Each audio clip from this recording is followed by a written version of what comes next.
If you look closely at your favorite sport nowadays, it's hard to miss the influence of economics.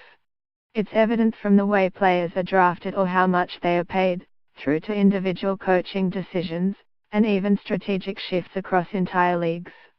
This has been particularly driven by the rise of game theory in economics.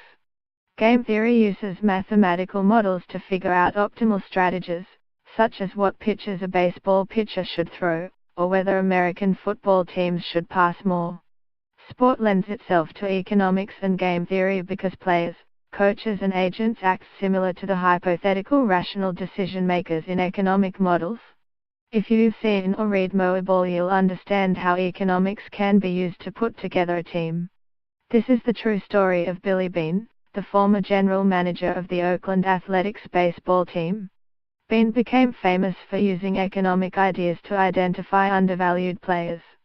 Baseball scouts and agents often focus too much on unimportant factors like how hard someone could hit a ball.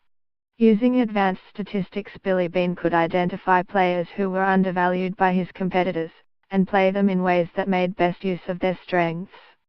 In basketball, Robert T.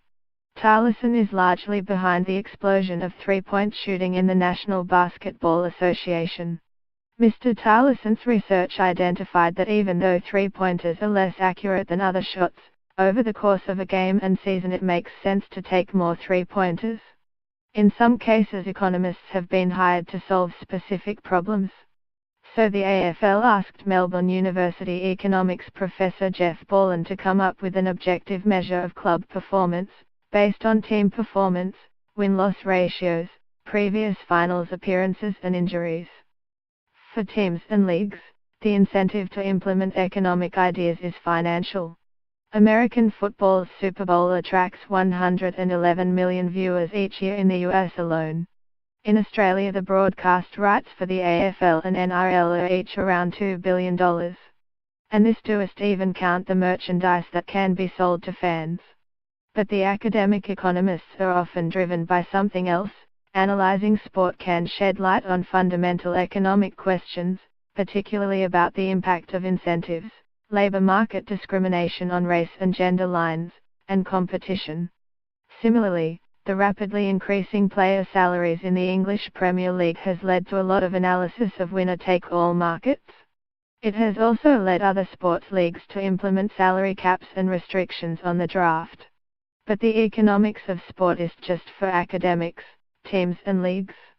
The past few years have seen a few popular books that explain how fans can also get in on this movement. For example, there's Socceromics by Simon Kuper and Stefan Szymanski. This book applies statistics, economics, psychology and game theory to popular questions about the game.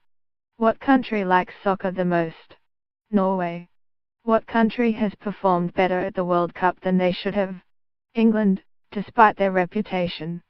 There's also Franklin Foer's How Soccer Explains the World, which uses soccer to explain topics as diverse as globalization, oligarchy and anti-Semitism.